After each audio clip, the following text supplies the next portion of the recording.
Siapa bersuka cita hari ini? Siap diberkati dengan firman Tuhan? Kita akan masuk di dalam bagian yang kedua. Dari seri khotbah, Dia bawaku terbang dengan sayapnya. Dan di dalam bagian yang kedua ini saya mau bagikan satu pesan firman Tuhan kepada kita semua. Judulnya adalah duduk di first class-nya Tuhan. Oke, kalau Anda familiar atau biasa dengan naik pesawat, terlebih lagi kalau itu international flight, penerbangan luar negeri, maka Anda akan bisa melihat perbedaan yang sangat besar kelas-kelas yang ada dalam pesawat itu. Pesawatnya sama, penerbangannya sama, jurusannya sama, tapi ada kelas ekonomi, lebih naik lagi ada kelas bisnis, dan yang paling atas ada yang namanya first class. Oke, itu kelas 1. Artinya di situ kursinya kelas 1, layanannya kelas 1, kenyamanannya kelas 1, makanannya kelas 1, semuanya experience yang didapatkan kelas 1 semuanya. Jadi perjalanannya sama, tetapi experience-nya beda. Ini adalah first class experience, pengalaman kelas 1. Nah, doa saya dalam perjalanan iman kita, semuanya jemaat keluarga Allah di sini dan Anda yang mengikuti secara online, dari mana Anda mengikutinya, doa saya Tuhan bawa kita semua di atas sayap Raja Walinya. Dan sama-sama di sayap Raja Wali Tuhan semuanya ngalami first class experience bersama dengan Roh Kudus. First class joy, sukacita kelas 1, anugerah kelas 1, blessing kelas 1, kemenangan kelas 1 Anda alami di dalam kehidupan saudara. Mari kita baca bersama ayat rema bulan ini. Keluaran 19 ayatnya yang keempat. Kamu sendiri telah melihat apa yang kulakukan kepada orang Mesir. Dan bagaimana aku telah mendukung kamu di atas sayap Raja Wali. Dan membawa kamu kepadaku. Ayat ini sejak dari minggu lalu sudah mulai kita bacakan. Dan sepanjang bulan ini kita akan baca lagi dan lagi.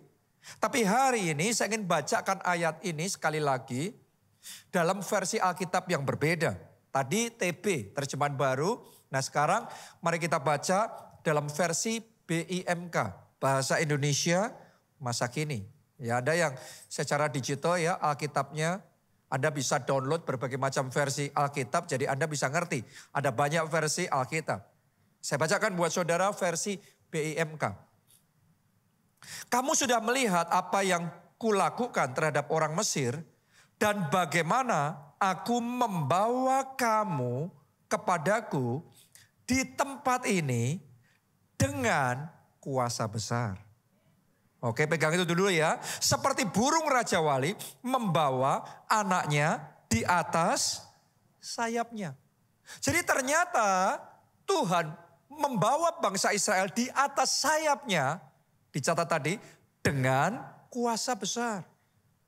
Jadi ketika Tuhan bawa kita duduk di first class-nya Tuhan, itu artinya Tuhan akan mengerjakannya dengan kuasa yang besar. Sama-sama dia melepaskan kuasanya, itu bukan kuasa biasa-biasa, bukan mujizat kecil-kecilan, bukan kemenangan yang gitu-gitu aja. Anda get ready karena ketika Tuhan bawa saudara terbang tinggi dengan sayapnya, Tuhan akan nyatakan kuasanya yang besar, akan ada kemenangannya yang besar, akan ada mujizatnya yang besar, akan ada terobosannya yang besar di dalam kehidupan saudara. Itu first class-nya Tuhan. Dan itu yang dialami oleh bangsa Israel ketika mereka dibawa oleh Tuhan keluar dari Mesir, menuju tanah perjanjian, melewati padang gurun itu. Walaupun di padang gurun, tapi dibawa dengan kuasa yang besar. Saudara harus ngerti loh, rombongan bangsa Israel pada waktu itu bukan rombongan kecil loh. Bukan cuma 1-2 orang lewat padang gurun. Bukan cuma sekeluarga, 2 keluarga lewat padang gurun. Anda saja kalau liburan sekeluarga, keluar pulau, keluar kota atau bahkan keluar negeri, sekeluarga persiapannya butuh banyak enggak? Banyak sekali, kadang kita, waduh repot banget ini, wah persiapannya pusing nih. Itu baru satu keluarga. Anda bayangin, waktu itu orang Israel jumlah orang laki-lakinya 600.000 orang. Yang wanita pasti lebih banyak. Ditambah yang anak-anak, jumlahnya diperkirakan sekitar 2 juta orang. Coba Anda bayangin, mimpin tur 2 juta orang. Apalagi kalau yang ikut banyak orang Indonesianya. Yang satu nanti ke toilet dulu. Yang satu masih belum selesai selfie. Yang satu ngilang saudaraku. Ternyata shopping belum selesai, melosok-melosok, hilang akhirnya. Yang satu marah-marah karena breakfastnya gak enak katanya. Ada saja. Anda bayangin ngurusin orang 2 juta dengan berbagai macam perangai, karakter, dan keantikannya masing-masing. Gak gampang, 2 juta orang. Dan Tuhan bawa mereka. Tuhan yang pimpin mereka di atas sayapnya. Dengan kuasa yang besar. Saya pernah baca artikel ya, waktu Tuhan membelah lautan. Supaya bangsa Israel bisa selamat dari tentara Mesir.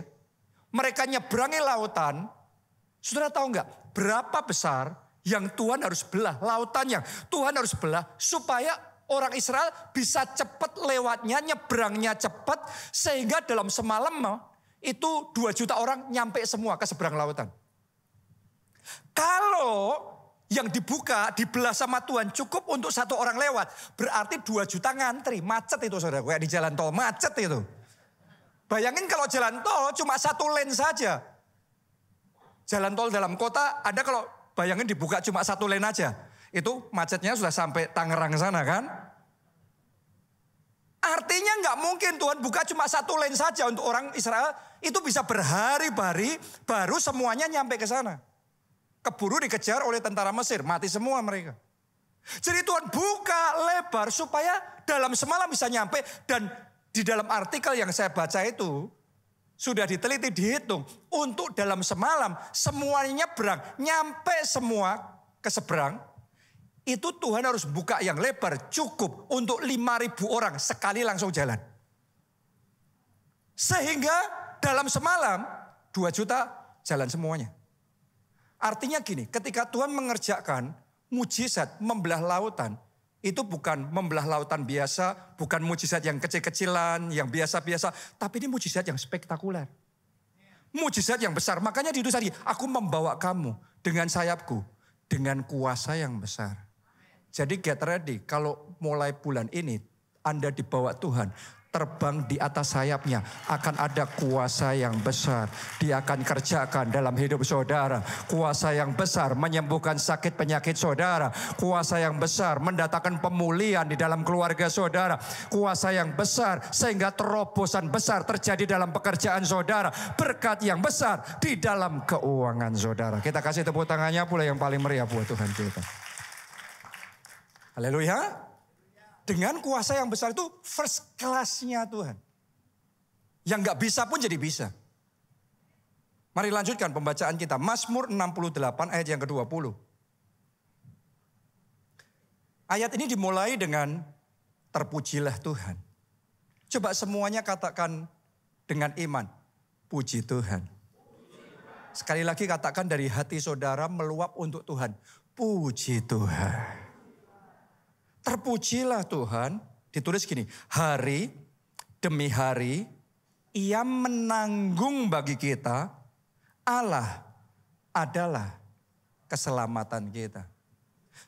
Anda perhatikan kata menanggung. Apa artinya menanggung? Kalau kita menanggung seseorang itu artinya kita yang berat supaya dia yang ringan. Kita yang susah supaya dia yang enak. Benar apa tidak? Dan ditulis di sini hari demi hari, nggak cuma sehari, nggak cuma 2 hari, tapi hari demi hari Tuhan menanggung bagi kita. Coba Anda pikirin ya, kalau kita disuruh nanggung orang lain, nggak gampang loh. Kita orang tua nanggung anak aja, anak pertama lahir, dibesarin, dipelihara, sampai dewasa, sampai di satu titik belum tentu orang tua kuat seumur hidupnya untuk terus menanggung anaknya. Pasti sampai di satu titik kesehatan kita juga terbatas. Mungkin pekerjaan keuangan kita juga terbatas. Usia kita juga terbatas. Sehingga kita nggak mungkin bisa menanggung dia seterusnya. Kalau dibalik juga sama. Kalau kita adalah anak yang sudah dewasa. Gantian kita yang menanggung orang tua. Berapa banyak anak yang kuat untuk terus menanggung orang tua. Kadang-kadang kita menanggung sekarang, ya sudah bisa. Tapi kalau nanggung tahun demi tahun, terus dan terus, belum tentu memungkinkan, belum tentu kuat juga. Apalagi kita hidup di zaman yang serba egois. Kebanyakan orang cuma memikirkan untuk diri sendiri. Bicara tentang menanggung orang lain itu konsep yang jauh sekali. Tapi tahukah saudara, di saat tidak ada yang mau nanggung saudara pun, Alkitab ngomong gini loh, hari demi hari aku menanggung bagi kamu. Saya mau ngomong sama saudara, hidupmu ditanggung sama Tuhan. Keluargamu ditanggung sama Tuhan. Kesehatanmu ditanggung sama Tuhan. Masa depanmu Tuhan yang tanggung. Bahkan Alkitab ngomong sampai masa tuamu, sampai putih rambutmu, Tuhan yang gendong kita. Dia yang pastikan untuk kita. Coba Anda renungkan ya, kisah bangsa Israel, 2 juta orang di padang gurun. Tuhan yang nanggung itu. Kadang kalau kita baca ayat itu cuma sekilas kita nggak dapat poinnya. Karena detailsnya banyak hilang. Tuhan nanggung 2 juta orang di padang gurun selama 40 tahun. Coba Anda mikir makanannya aja deh. Sehari kebutuhannya berapa? 2 juta itu menurut saudara berapa? Saya baca artikel, kalau untuk survive cukup untuk bertahan itu baca di padang gurun. Untuk 2 juta orang butuh 1.500 ton makanan per hari. Di padang gurun loh. Tapi kalau mau normal, kalau mau cukup, kebutuhan yang normal ya, bukan yang diminim-minimkan ya. Ini yang normal. Kebutuhannya itu sekitar 4.000 ton tiap hari. Di padang gurun. Anda bayangkan itu, 4.000 ton tiap hari, dalam artikel itu dihitung, nilainya kira-kira 60 miliar rupiah. Tiap hari. Dan itu bukan cuma sehari. Bukan cuma setahun, 40 tahun. Artinya ketika Tuhan menanggung, itu bukan sesuatu yang ringan. Secara manusia itu impossible. Secara manusia itu berat. Tapi dengarkan baik-baik saudaraku, Alkitab mencatat tidak seorang pun yang kelaparan. Semuanya dipelihara, semuanya dipastikan oleh Tuhan. Mereka pikir gak masuk akal, tapi semuanya tersedia karena pemeliharaan Tuhan sempurna. Kadang-kadang ya dalam hidup kita, kalau ada situasi tertentu di mana kita itu mikir secara matematika, secara manusia, bisa gak ya? Mungkin gak ya? Tapi hari ini saya mau sampaikan sama saudara, Tuhan menanggung saudara. Dengan kuasanya yang besar. Dengan kasihnya yang besar. Dia mendukung kita. Tadi kebutuhan makan. Anda ngitung gak kebutuhan minumnya? 2 juta orang berapa? Kalau di situasi normal kayak kita gini, sehari kira-kira butuh berapa liter? 2 liter ya. Tapi kalau Anda bayangin, Anda di padang gurun yang panas jalan seharian, kebutuhannya berapa?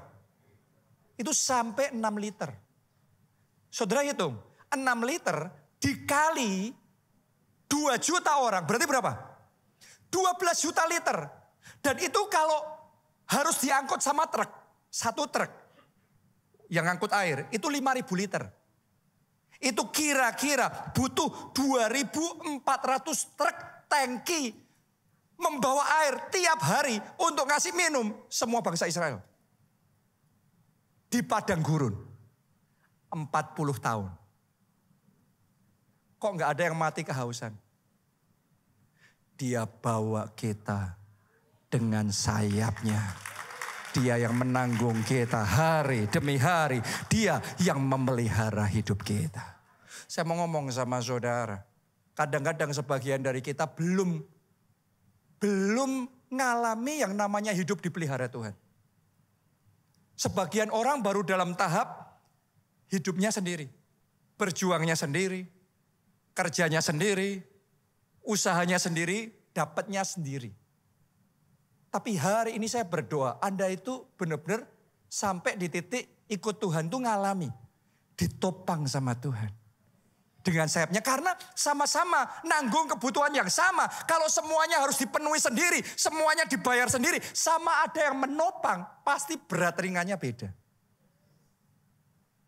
Sama-sama kita berjuang untuk majunya. Kalau kita majunya sendiri, jalannya sendiri, larinya sendiri, gak gampang loh. Minggu lalu ketika pertama saya khotbah ini, ya saya menghitung di Google Maps. Kalau seandainya saya perjalanan dari Jakarta ke Solo, itu harus jalan sendiri. Harus lari sendiri, jalan kaki ya, sama lari sendiri. Sudah pernah ngecek gak? Anda nanti bisa cek sendiri. Ya, kita jalan atau lari sendiri dari Jakarta ke Solo, itu kira-kira 5 hari 7 jam. Tanpa berhenti, gak pakai tidur, gak pakai makan, terus non-stop. Siang dan malam. Kira-kira orang kalau menjalani itu gimana? Perjalanan itu. Kita sudah pasti kepayahan, kepanasan, keletihan, kewalahan, kesusahan, keringatan. Benar nggak? Ayo jujur, saudara kalau meneliti dan cerita tentang hidup saudara, mendeskripsikan, jangan-jangan hidupmu kayak itu tadi. Kewalahan, kepayahan, kesusahan, keberatan. Kenapa? Tanpa sadar, kita semuanya usaha sendiri. Berusaha itu harus. Bekerja itu harus. Tapi hari ini saya ajak saudara, jangan sendiri. Kita punya Tuhan. Jalan sama Tuhan, Tuhan yang menopang saudara, Tuhan yang menjaga saudara, Tuhan yang mensupport hidup saudara. Dan Tuhan yang membawa kita terbang dengan sayapnya. Itu kalau bahasanya kita di zaman sekarang, naik pesawat. Perjalanan yang sama Jakarta Solo, Anda pernah nggak naik pesawat dari Jakarta ke Solo? Butuh waktu berapa lama itu? Sejam ya? Sejam saudara naik pesawat, Anda nggak perlu lari sendiri. Anda cuma naik pesawat, duduk di situ, di ruangan yang ber-AC, dilayani dengan pramugarinya. Terus kemudian nyantai-nyantai, ngobrol-ngobrol sama teman di samping saudara. Ngelihat hiburan atau saudara bisa tidur juga. Tahu-tahu 1 jam nyampe fresh dan mudah dan gampang. Perjalanannya sama, tapi experience-nya kalau lari sendiri, jalan sendiri, beda sama kalau terbang dengan pesawat. Hari ini saya ajak dalam perjalanan hidupmu, jangan dengan kekuatan sendiri, jangan dengan kepandaian sendiri, jangan dengan kehebatan sendiri. Hari ini andalkan Tuhan, biar Anda ngalami ditopang oleh Tuhan. Di atas sayap Raja Walinya, dibawa Tuhan terbang tinggi dengan kuasa yang besar. Nanti Anda akan ngalami perbedaan yang besar. Dan buat saudara yang belum pernah ngalami ya, saya berdoa. Saudara benar-benar ngalami dimensi kehidupan seperti ini. Ini bukan berarti nggak kerja ya, Anda kerja keras. Anda harus tekun. Tapi ketika saudara belajar jalan sama Tuhan, Anda usahanya segini, harusnya dapatnya ya segini. Sesuai yang logika dong, masuk akal dong. Tetapi di dalam Tuhan tuh gak semuanya cuma logika kita. Ada yang melampaui logika kita. Karena Tuhanmu tuh lebih besar dari logikamu. Engkau berusaha sendiri, kalau didukung sama konglomerat pun, engkau pasti lebih besar kok. Benar gak? Ini bukan konglomerat, ini konglomerat di atas segala konglomerat. Ini raja di atas segala raja, Tuhan dan segala Tuhan. Kalau dia yang support saudara, Anda nggak biasa-biasa saja, Anda nggak lagi terbatas. Tuhan akan membuat kita berlipat kali ganda, tidak terbatas. Tadi pagi saya mendengar satu kesaksian, ada seseorang yang terima Yesus sebagai Tuhan dan Juru Selamat. Dan dia dapat pengampunan dosa, dia dapat keselamatan. Tetapi dia tahu, dia ada dari keluarga yang dan juga lingkungan negara yang tidak memungkinkan untuk dia ikut Yesus karena itu akan mengancam nyawanya. Saya nggak perlu sebut ya tempatnya. Jadi dia mengambil keputusan untuk melarikan diri. Dia ambil keputusan ke Inggris, tinggal di London, dan di sana kerja sebagai pelayan restoran.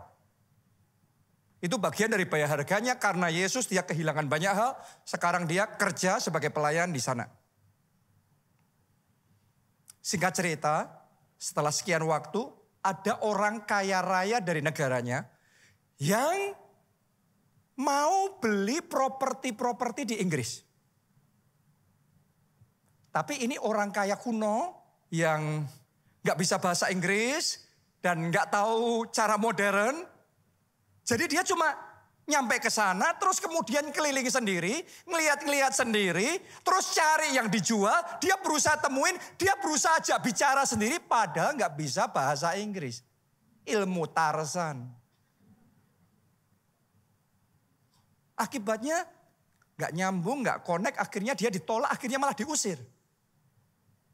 Seharian dia keliling, isinya cuma ditolak, diusir, ditolak, diusir. Dia frustrasi. Capek dia, akhirnya dia duduk makan di restoran di mana anak muda tadi bekerja. Sementara dia ngelihat menu, mau pesen makanan, sambil pesen makanan, sambil ngomel mulutnya. Dasar orang-orang bodoh. Bodoh, mau dibeli rumahnya, propertinya nggak mau. Dalam bahasa aslinya. Nah, pelayan ini denger itu, kan ngerti apa artinya. Didatengin, dideketin, Pak ada yang bisa saya bantu. Kamu bisa bahasa saya? Bisa Pak, saya juga dari tempat yang sama. Kamu juga bisa bahasa Inggris? Bisa Pak. Wah, kamu bantu saya. Dia ceritakan masalahnya. Dia suruh anak muda ini bantuin dia cari properti, beli rumah-rumah di sana. Ya, tapi anak muda ini ngomong, kan saya kerja Pak. Enggak masalah, kamu ikut saya bayar mahal. Ditanya, bayar berapa Pak? Saya tanya sama saudara ya, kalau ada orang yang datang ke Jakarta, minta Anda nemenin keliling cari rumah properti di Jakarta, Anda minta berapa sehari? Coba munculin dulu benak di pikiran saudara. Anda minta berapa sehari?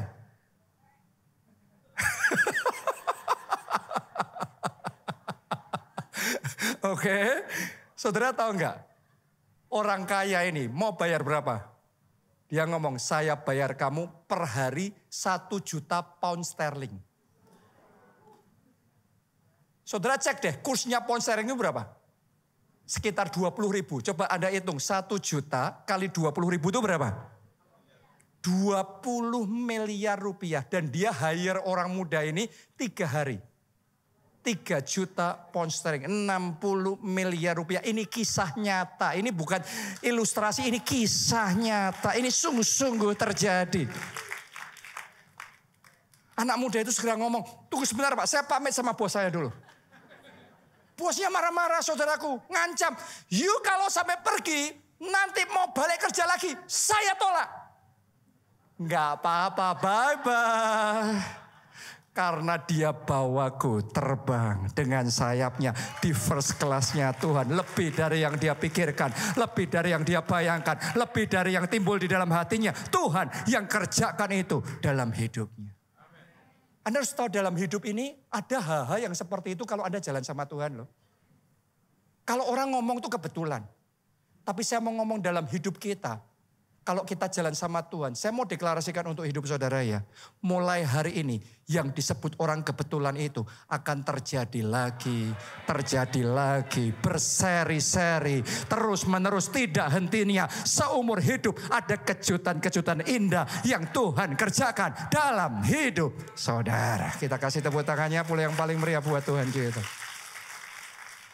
Jangan jadi orang malas loh ya. Kerja keras harus.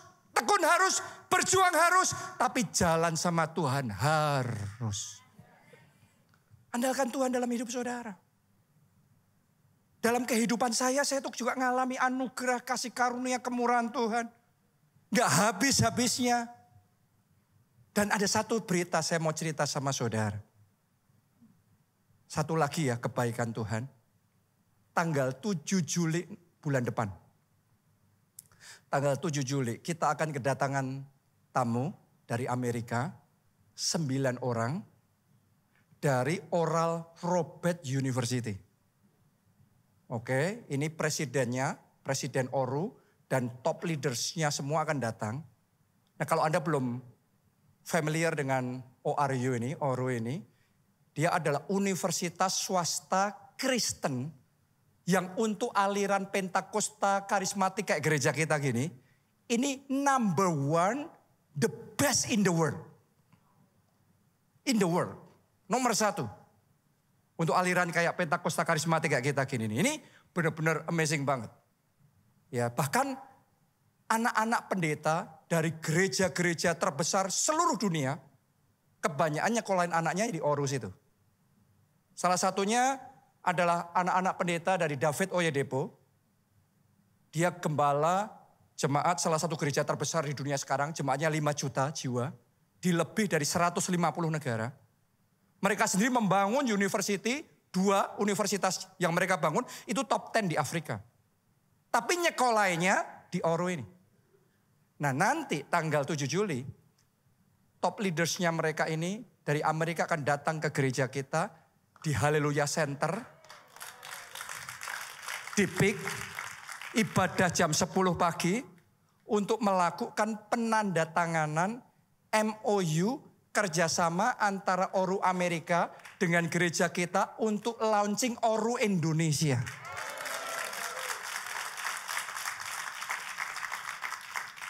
Saya mau ngomong sama saudara, ini satu lagi kepercayaan yang Tuhan berikan. Kita secara manusia nggak bisa. Tapi sekali lagi dikasih kepercayaan lagi. Dibawa Tuhan terbang tinggi lagi. Dapat kejutan-kejutan lagi. Dan Anda yang sudah ada di tempat ini, berapa tahun pun saudara, apa pernah berhenti kejutan kayak gini? Setiap bulan, setiap tahun akan ada yang baru lagi. Yang kesaksian yang kita ceritakan ini bukan kesaksian hanya yang 20-30 tahun yang lalu. Tapi every month, every year, the goodness of God, kebaikan Tuhan selalu baru, rahmatnya selalu baru, tiap pagi mengalir. Karena itu jangan berjalan dengan kekuatan sendiri, jalan sama Yesus. Anda akan didukung di atas sayap Raja Wali dengan kuasa yang besar. Alami sendiri secara pribadi. Dan kalau saudara sudah ngalami sendiri secara pribadi, susah untuk orang lain meyakinkan saudara mujizat itu enggak ada. Makanya orang-orang Kristen yang masih kemakan khotbah-khotbah di internet, pendeta-pendeta yang anti mujizat. Kebanyakan adalah orang Kristen yang memang belum mengalami perjalanan iman kayak gini sama Tuhan. Saudara kalau sudah ngalami kayak gitu, saudara enggak bisa ngomong Tuhanmu itu cuma ngerjain 2000 tahun yang lalu atau berapa ribu tahun yang lalu dicatat di Alkitab. Tuhan kita itu tidak berubah dulu, sekarang, sampai selama-lamanya dia tetap Tuhan yang hidup. Dia Allah yang berkuasa, dia sanggup mendengar doa, dia sanggup menjawab doa-doa kita. Apa yang tidak dilihat oleh mata, tidak didengar oleh telinga, tidak timbul dalam hati manusia. Tuhan yang mengerjakannya itu dalam hidup kita. Karena itu alami Tuhan secara pribadi dalam hidupmu. Jangan cuma dengar teori ini, teori itu. Kebanyakan dengar teori, pusing kita. Alami Tuhan langsung. Anda kalau makan jeruk, manis. Itu ada profesor yang gelarnya berjilid-jilid. Profesor, kaburator, bocor dan lain sebagainya. Jelasin saudara teori bahwa jeruk itu pedas. Nah, zaman sekarang ada teori aneh-aneh saudaraku. Nanti jeruk kok pedas. Kristen kok progresif. Ya semua Kristen progresif sih sebenarnya ya. Tapi ini bukan progresif, ini malah kemunduran ini. Anda kalau dijelasin yang aneh-aneh kayak gitu, Anda kalau ngalami Tuhan pribadi, engkau ngerasain jeruk itu manis. Gimana Anda diyakinkan jeruk itu pedas? Mau profesor gelarnya kayak apapun, nothing.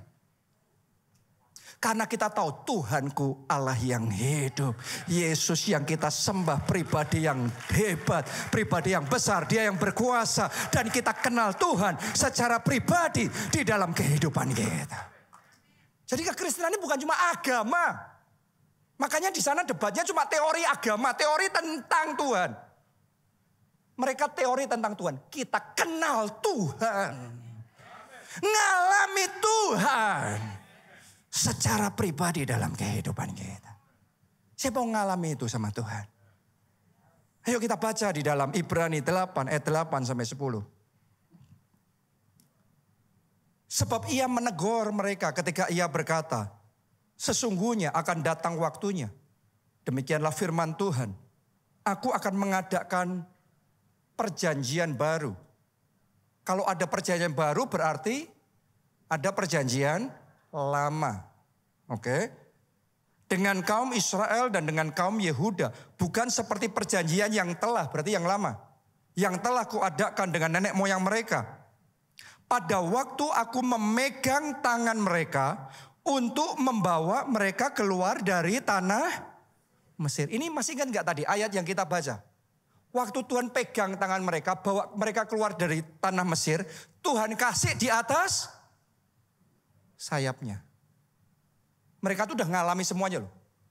Duduk di first class-nya Tuhan, mereka ngalami. Tapi sayang sekali, responnya bangsa Israel gak benar. Coba baca ayat berikutnya. Ternyata ya orang tuh ngalami loh saudaraku. Ngalami Tuhan tapi ngeresponi gak benar. Lihat ini, Tuhan ngomong apa? Sebab mereka tidak setia kepada perjanjianku. Nanti saya jelasin di situ. Dan aku menolak mereka. Jadi sangat mungkin sudah dibawa terbang dengan sayapnya, setelah itu ditolak. Ada alasannya. Saya baca dulu ya. Demikianlah firman Tuhan. Maka inilah perjanjian yang kuadakan dengan kaum Israel sesudah waktu itu. Berarti dibaharui. Dikasih kesempatan lagi. Second chance. Demikianlah firman Tuhan. Aku akan menaruh hukum-hukumku dalam akal budi mereka. Dan menuliskannya dalam hati mereka. Maka aku akan menjadi Allah mereka. Dan mereka akan menjadi umatku. Nah, di ayat yang kita baca ini, tadi kita sudah ngerti. Kita sudah baca ya, bangsa Israel dari Mesir, Tuhan pegang dengan tangannya. Tuhan bawa mereka terbang dengan sayapnya. Tuhan support dan dukung dan Tuhan menanggung mereka hari demi hari. Tapi sayangnya mereka tidak setia. Saya ajak saudara, tetap setia sama Tuhan. Anda sudah diberkati, Anda sudah terima jawaban doa, Anda menikmati kebaikan Tuhan. Jangan lupa, semuanya itu datangnya daripada Tuhan saja. Gara-gara lupa saudaraku, mereka sudah ngalami duduk di first class-nya Tuhan. Akhirnya Tuhan ngomong, sekarang aku menolak mereka. Kehilangan. Oh, saya berdoa, kiranya setiap kepercayaan yang Tuhan kasih sama saudara, gak pernah itu dicabut lagi dari hidup saudara. Saya berdoa setiap kemurahan dan anugerah yang Anda nikmati itu permanen seumur hidup saudara. Karena itu belajar setia. Saya sempat dididik sama Tuhan dalam satu hal ini. Dalam hidup saya tuh ngerasain benar-benar hidup ditopang Tuhan. Hidup dipimpin Tuhan, hidup disertai Tuhan, hidup disupport sama Tuhan. Dan ini bukan istilah ya, ini bukan bahasa khotbah. Ini benar-benar realita yang saya alami dalam hidup saya. Saya ngerti benar antara didukung sama Tuhan dan tidak. Saya ngerasain betul antara disupport sama Tuhan dan dibiarin sendiri. Nah, karena saya tuh ngerasain didukung sama Tuhan, disupport sama Tuhan. Manusia tuh kalau nggak hati-hati ya, hatinya bisa menyimpang loh. Lama-kelamaan kita ngerasa semua yang luar biasa itu, anugerah Tuhan yang luar biasa itu, rasanya jadi biasa. Kayak anak orang kaya, tinggal di rumah yang luar biasa, makan makanan yang luar biasa, tapi karena tiap hari kayak gitu terus, rasanya yang luar biasa jadi biasa. Malah yang luar biasa komplain isinya bersungut-sungut. Untuk sesaat saya ngalami itu. Bahasa Alkitabnya, saya menganggap sepi kasih karunia Tuhan. Kebaikan Tuhan yang saya terima, saya kayak ngerasain biasa. Gak terlalu hatinya sudah kayak flat, gak kayak excited, gak kayak ada ucapan syukur, thank you Jesus, biasa. Karena sudah ngalami terus-menerus. Akhirnya lama-kelamaan fokusnya gak lagi sama Tuhan, fokusnya sibuk sama urusan sendiri. Gak lagi ngejar hadirat Tuhan. Tapi justru urusan-urusan yang lain. Dan ketika saya di satu titik, Tuhan kasih little warning. Tuhan kasih kayak peringatan kecil sama saya. Saya pernah ngalami saudaraku, untuk sesaat seolah-olah kayak grace-nya Tuhan, kayak support-nya Tuhan itu ditarik. Saya tuh tahu benar, kayak tadinya ada cover-nya, ada yang jagain, ada yang nyupport, itu kayak ditarik. Seperti seolah-olah now I'm on my own. Seolah-olah kayak jalan sendiri, berjuang sendiri, berusaha sendiri. Akibatnya ketika saya menghadapi urusan ini, urusan itu, masalah ini, masalah itu, gelagapan sekarang. Kalau Anda disertai Tuhan, bukan berarti gak ngadepin masalah lo ya, salah lo. Mau disertai Tuhan apa tidak, diurapi Tuhan apa tidak, masalah terjadi ya tetap terjadi. Tapi beda, sama-sama menghadapi masalah. Kita berjuang sendiri, sama ada dukungan dari Tuhan. Beda loh. Sama-sama bangsa Israel lewat di padang gurun, kebutuhannya besar. Mereka harus nyukupin makanan sendiri. Sama dipelihara, Tuhan kasih mana dari langit. Berat ringannya lain loh. Untuk sesaat saya ngerasa kayak itu diambil dari saya. Wih, gak gampang saudaraku. Sementara ngadepin itu, wah berat sekali. Saya sadar nih kayak hilang ini. Sampai di satu titik saya sadar, ada sesuatu yang salah ini. Gak biasanya kayak gini. Anda kalau sudah ngerasain anugerah Tuhan itu sudah kuya, terus diambil hilang gitu, Anda ngerti. Ya, saya tiba-tiba kayak sadar, saya minta ampun sama Tuhan. Saya mulai bertobat, saya mulai belajar meluruskan hati saya lagi sama Tuhan. Saya mulai belajar fokus lagi sama Tuhan. Saya mulai mendekat lagi sama Tuhan. Saya mulai utamakan lagi ngejar hadirat Tuhan lebih dari segala-galanya. Menyenangkan hati Tuhan lebih dari segala-galanya. Percaya dan mengandalkan Tuhan. Bergantung penuh sama Tuhan lebih dari segala-galanya. Dan tiba-tiba itu saya bersyukur. Itu hanya kejadiannya cuma sekitar seminggu. Dan tiba-tiba saja saya ngerasa kayak semua yang ditarik sama Tuhan itu dikembaliin lagi.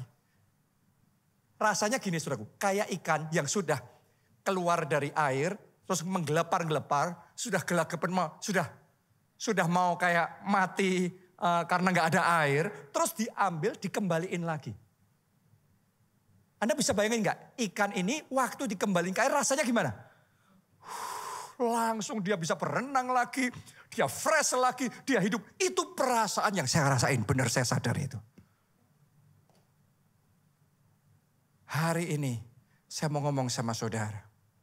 Jangan hidup di luar anugerahnya. Jangan hidup di luar kasih karunia. Doa saya hari demi hari yang engkau jalani. Bukan jalan sendiri, bukan lari dengan kekuatan sendiri. Tetapi ditopang dengan sayapnya yang kuat. Anda dibawa Tuhan duduk di first class-nya Tuhan. Anda menikmati anugerah demi anugerah. Kasih karunia demi kasih karunia Tuhan. Nyata dalam hidup saudara. Siapa yang mau ngalami yang seperti itu? Oh ya? Kuncinya dimulai yang pertama. Bukan satu-satunya ya. Tapi yang pertama dimulai kuncinya percaya. Anda dengar khotbah kayak gini, belum tentu semuanya hatinya responnya sama, belum tentu loh. Ada yang percaya, tapi mungkin juga ada yang ngomong apa ini. Saya tahu persis saudaraku, karena kalau belum mengalami memang susah jelasinnya ya. Oke. Tapi saya berdoa Anda ngalami itu secara pribadi dalam hidup saudara. Dan dimulai dengan percaya. Untuk terima keselamatan, terima pengampunan dosa, anugerah keselamatan masuk surga. Dimulainya percaya. Untuk terima kesembuhan yang daripada Tuhan, dimulai dengan percaya. Untuk terima kelimpahan yang dari Tuhan, mulainya juga dengan percaya. Kalau saudara mau kegagalanmu dirubah menjadi keberhasilan, mulai juga dengan percaya. Karena itu sementara firman ini disampaikan, doa saya, iman di hatimu bangkit. Dan ada hati yang percaya. Percaya bisa. Bisa. Pasti bisa. Bahkan saat semuanya nggak bisa. Itu yang dilakukan oleh Abraham. Abraham itu imannya, Alkitab mencatat, sekalipun tidak ada dasar berharap, namun Abraham berharap. Tuhan janji sama dia akan kasih keturunan, kasih anak. Dan Abraham percaya, tapi sekalipun sudah percaya, tetap nggak dapat anak. Sekalipun tetap nggak dapat anak, Abraham tetap percaya. Itu iman. Banyak orang imannya percaya sembuh. Amin. Tapi setelah doa puasa belum juga sembuh. Kok gini ya? Mari saya beritahu saudara, itu bukan iman. Itu nyoba. Tolong jangan definisikan nyoba sebagai iman. Sebagai percaya. Percaya itu sekalipun gak ngelihat apa-apa, tetap percaya. Sekalipun gak ada dasarnya, tetap percaya. Itu Abraham sampai umur 100 tahun dia. Istrinya umur 90 tahun. Belum dapat anak, tetap percaya. Wow. Segitunya Abraham percaya. Itu iman. Saya berdoa di dalam situasi yang Anda alami sekarang ini. Senegatif apapun situasimu, engkau tetap percaya. Walaupun keadaan secara fisik kayak gini turun terus, tapi tetap percaya. Walaupun secara keluarganya semakin kacau balau pura-pura Anda, tapi tetap percaya. Walaupun secara bisnis, keuangan saudara, kayaknya kok serba terbatas dan semakin susah, tetapi tetap percaya. Belajar tetap percaya. Kemarin saya baru aja ketemu dengan salah satu pelayan Tuhan di gereja kita. Dia cerita sama saya. Sebulan sebelumnya dia juga ketemu sama saya. Dan saya ceritain satu kesaksian mujizat yang baru saja Tuhan kerjakan. Waktu dia dengar kesaksian itu, imannya bangkit. Dan ketika imannya bangkit, dia berani melakukan sesuatu yang tadinya kepikir aja tidak. Jadi ceritanya anaknya baru cari sekolah dan mau masuk ke satu sekolah favorit, sekolah pilihannya, sekolah yang prestisius, yang bagus. Tapi setelah semua usahanya mereka, ternyata ditolak. Saudara bisa bayangin dong, apalagi orang tua, ibu-ibu yang memperjuangkan anaknya. Kalau sampai anak saudara ditolak masuk sekolah pilihan, gimana perasaannya? Aduh, sedih banget. Tapi sudah berusaha, ditolak. Mau gimana? Awalnya dia mikir ya sudah. Mau apa lagi? Kenyataan bicara sudah ditolak. Mindset yang kayak gitu yang seringkali menghalangi kita menerima kuasa Tuhan. Kita pikir hanya karena kita sudah ditolak. Kenyataannya sudah ditolak. Artinya ditolak adalah ditolak. Tapi waktu dia dengar kesaksian saya, imannya bangkit. Dan dia percaya, walaupun ditolak, tapi bisa masuk ini. Pasti gol ini. Bisa masuk ini. Dia bangkit dalam iman, dia mulai ngerjain lagi. Dia mulai berjuang lagi. Dia cari cara, dia ketemuan lagi. Dia berusaha ini itu lagi. Dan sesuatu terjadi. Apa itu? Ditolak lagi. Anda pikir kalau sudah berdoa lagi, berjuang lagi, pasti langsung diterima. Nanti kalau sudah ditolak lagi lah, gimana? Bener kan? Bener kan? Kebanyakan orang gagal ngalami mujizat bukan karena mujizat nggak bisa terjadi, tapi karena terlalu cepat menyerah. Ketika dia dengar saya ngomong itu, imannya bangkit lagi. Dia coba lagi. Bahkan sekarang tambah ditolak, imannya tambah naik. Masih ditolak, sekarang percayanya bukan cuma masuk. Masuk, tapi diskon 50%. Lah, yang mau bayar 100% aja ditolak. Ini mau masuk, Maunya diskon separuh. Tapi dia percaya, dia deklarasi profetik. Dan sesuatu terjadi lagi. Apa itu? Ditolak lagi. Kadang-kadang saudaraku ya, kemenangan itu bukan urusan sekali gebrak, 2 kali gebrak. Kadang butuh stamina iman. Sekalipun tidak ada dasar berharap. Namun Abraham tetap berharap sama Tuhan. Sekalipun kau belum melihat apa-apa. Tetapi tetap percaya bagi Tuhan. Tidak ada yang mustahil. Tuhan tetap berjalan bersama dengan kita. Waktu dia ngomong ini akan diskon 50%. Istrinya nanti dipikir gimana. Minta diskon 50%. Nah itu. Kebanyakan orang Kristen terlalu sungkan. Akhirnya nggak bisa ngalami mujizat besar. Karena hanya untuk mikir ngalami mujizat besar aja, malu. Nanti orang ngomong apa, gimana, Riku sungkan. Hari ini saya berdoa Anda berani berjalan dengan iman. Anda diberikan keberanian yang luar biasa oleh Tuhan. Untuk melakukan hal-hal yang sebelumnya Anda belum pernah lakukan. Dan dia mulai berjuang lagi, dia cari cara lagi, dia berjuang, dia cari cara. Itu kunci ya. Percaya itu bukan gak ngapa-ngapain, percaya itu ada perjuangannya juga. Dan tiba-tiba dia ditelepon. Ketika dia ditelepon, dia dikabarin anaknya diterima. Terus tanya diskonnya disetujui. Tadi siang waktu saya selesai khotbah yang ibadah sebelumnya, saya buka handphone, saya dapat WhatsApp dari dia. Tanggal berapa tadi saya lupa, ditolak suratnya. Terus sampingnya tanggal sekian sudah diterima. Diskon separuh, diskon 50%. Karena bagi Tuhan tidak ada yang mustahil. Akan ada kemenangan besar, akan ada kesaksian besar, akan ada mujizat besar. Tuhan akan bawa saudara terbang dengan sayapnya. Dan saudara akan didudukan di first class. Mengalami first class of His grace, His goodness, kebaikannya, sukacitanya, anugerahnya. Nyata dalam hidup saudara. Siapa percaya? Dengan sayap. Mari kita bangkit berdiri. Bangkit berdiri.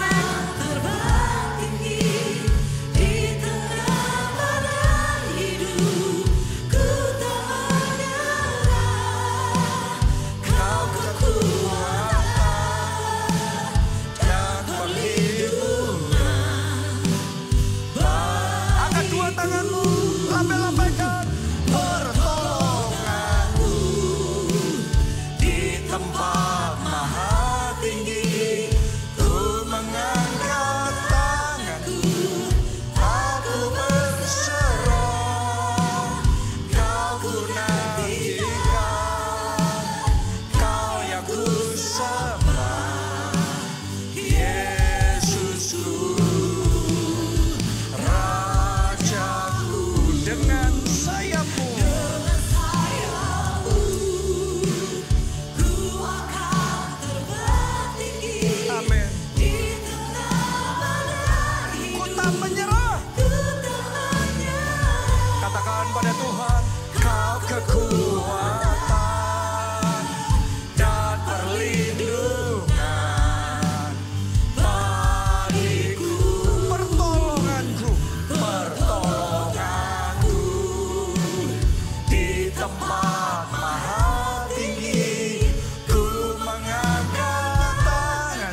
Dalam perjalanan hidupmu, jangan berjuang dengan kekuatan sendiri. Pada akhirnya banyak orang kewalahan, keletihan, kesusahan, kepayahan karena semuanya sendiri. Tapi biarlah mulai hari ini Anda mengalami dimensi hidup yang berbeda. Di mana Dia membawamu terbang dengan sayapnya. Bahkan duduk di first class-nya Tuhan. Menikmati kebaikannya, kemurahannya, anugerahnya, kasih karunia-Nya di dalam hidup saudara. Karena itu mari kita pastikan dalam hidup kita harus punya Tuhan, harus ada Tuhan. Buat Anda yang belum pernah terima Yesus sebagai Tuhan dan Juru Selamat, ayo buka hati. Undang Yesus masuk jadi Tuhan dan Juru Selamatmu. Maka engkau akan menerima pengampunan dosa. Dan engkau akan terima jaminan keselamatan di dalam kerajaan surga. Anda akan punya Tuhan yang menopang hidup saudara. Yang mau itu, ayo kita angkat dua tangan kita. Ikuti doa ini. Tuhan Yesus, masuklah dalam hatiku. Jadi Tuhan dan Juru Selamatku. Ampuni dosa-dosaku. Selamatkan aku ya Tuhan. Mulai sekarang. Hidupku milik Tuhan Yesus. Aku mau ikut Yesus. Aku mau melayani Yesus. Pakai aku ya Tuhan. Untuk menjadi saksimu. Sehingga banyak teman-temanku diselamatkan. Terima kasih Tuhan Yesus. Amin. Yang kedua saya mau ajak saudara. Belajar percaya. Oh saya berdoa hatimu gak flat, hatimu gak skeptis tetapi percaya. Karena untuk mengalami semuanya itu dimulai dari yang pertama yaitu percaya. Siapa yang mau belajar percaya? Angkat dua tanganmu dan katakan, aku mau belajar ya Tuhan. Aku mau belajar untuk percaya. Sekalipun situasinya negatif. Sekalipun belum ada mujizat. Tetapi aku tetap percaya. Mari semuanya berdoa. Masing-masing berdoa. Bawa hidup saudara. Bawa keluarga saudara. Bawa pekerjaan saudara. Bawa kesehatan saudara. Bawa keuangan saudara. Bawa masa depan saudara. Anak-anakmu bawa di hadapan Tuhan. Aku percaya Tuhan. Ada Tuhan dalam hidup. Tuhan yang menopang keluargaku. Tuhan yang mendukung aku di atas sayap Raja Wali. Dan hari demi hari Tuhan yang menanggung bagiku. Aku gak sendiri. Ada Tuhan yang menanggung.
Yesus.